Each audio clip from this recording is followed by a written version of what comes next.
I'm so fortunate to be able to try out so many great pieces of guitar gear that are made in every corner of the world, but there's always going to be a special place in my heart for gear that is made here in Australia, just like the pedal we've got on the bench today. This is the Brass Knuckle from Electron Brothers, and it's a high voltage tube preamp pedal. You've got controls for gain, bass, middle, treble, and a level. Then there are these toggle switches along the top, which will not only change the tone, but they'll change the feel and the behavior of the pedal. You've got a three-way fat switch. The tightest setting on this is in the middle, so I'm going to leave it right there.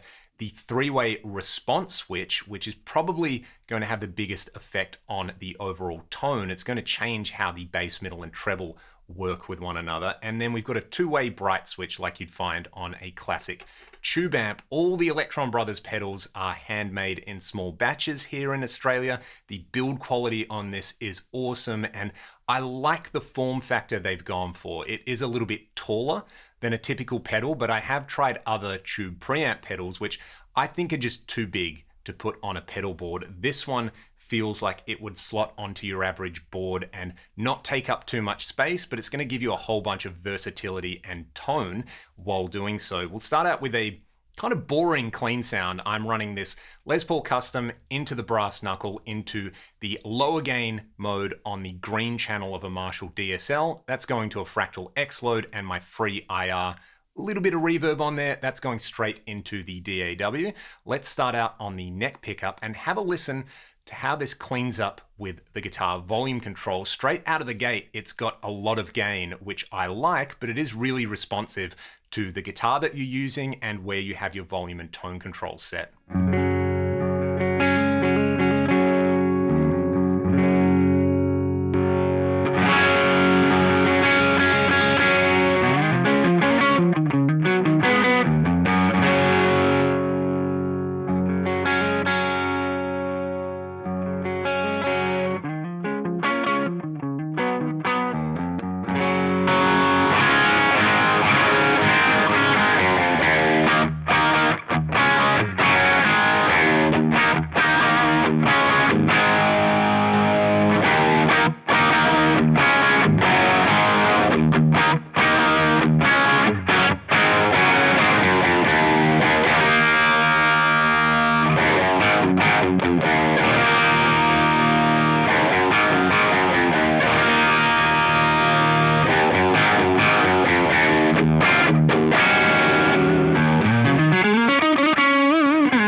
That is absolutely cooking. What I like about that is the fat switch, the response, and the bright can help you tailor the pedal not only to the amp that you're playing, but to the guitar that you're playing. So with a Les Paul on there, that particular Les Paul is actually a pretty tight sounding guitar, so I could get away with having this fat switch to the left and the response either to the right or to the left. You can hear with the response all the way to the left, it's letting a lot more low end through on there, so you can run the bass a bit lower. With the response in the middle or to the right, you can get away with higher bass settings on there. I like that you can take the mid-range right out of it and it doesn't sound too much like a Metal Zone, and I like that you can crank it right up and it doesn't sound too honky or buzzy on there. That mid-range control is probably the most important control on this pedal. Also, you would have noticed when I was kind of playing around with the volume controls, this bright switch over here is going to change how the overall cleanup happens on the pedal. And again, because I'm running this into a clean amp, the way we're gain staging it is really important. I wasn't playing around with that level control too much. I wanted it roughly where I was getting unity gain, but if you wanted to use this as a boost, you can crank the level all the way up. Let's just keep playing around with this. We'll start now with the Strat on the neck pickup. This is a Fender Ultra 2, totally stock.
is super musical and usable, which I really like. And being able to dial in tones with something like a Les Paul and something like a Strat and have those switches to essentially change the behavior and the response to suit those guitars is an awesome feature to have on there. What I've done now is I've just bypassed the preamp on the DSL and I'm just using its power amp. So we're hearing this as a true tube preamp now.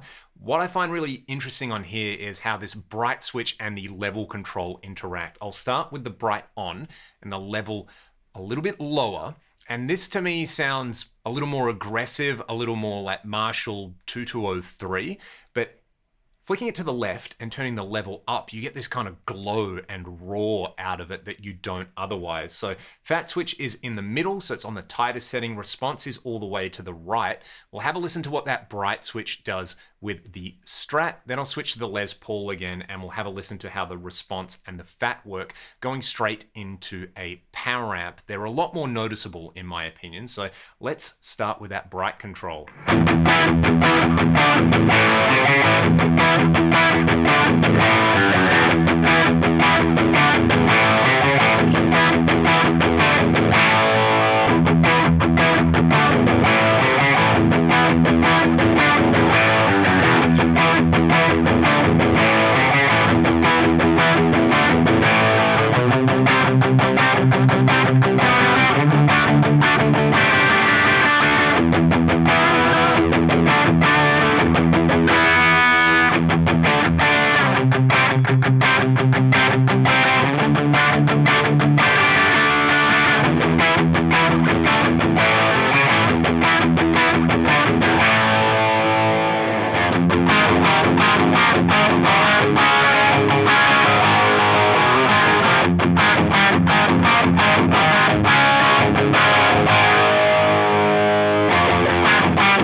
Depending on the switch configuration, it kind of ranges from a little more JCM 800 2203 to a little more Plexi inspired on there. You can also get some really nice smooth lead tones out of it. Because it's a high voltage tube preamp though, we need to kick it with an overdrive. So got the good old Boss SD1, level all the way up. The drive is quite low and the tone is up above noon. It's going to be fairly obvious when I kick the pedal in.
monstrous, which I was hoping it would do.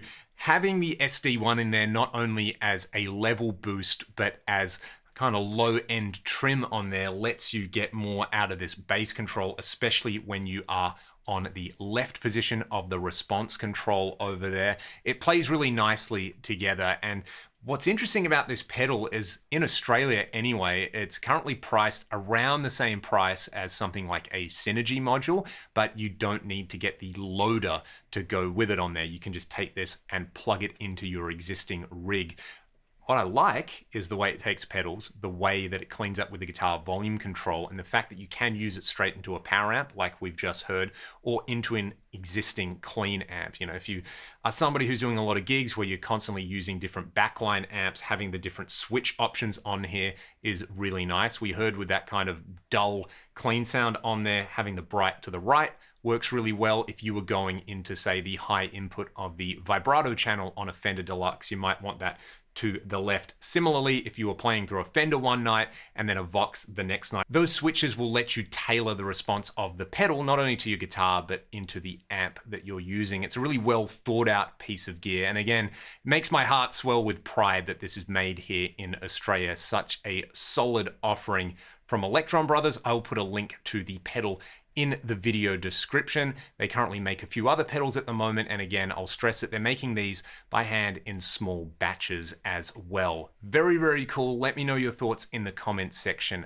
below. And if you'd like to support what I do on the channel, there are some links in the video description that you can follow to do that. There's my Patreon. There's the music that I make with my band Ragdoll. You can get the free IR that you've heard in this video as well. Otherwise, go and check out the Electron Brothers website. A big thank you to the whole team there for letting me try out the brass knuckle on today's video. Go and play your guitars now and make some noise. I will see you all on the next one.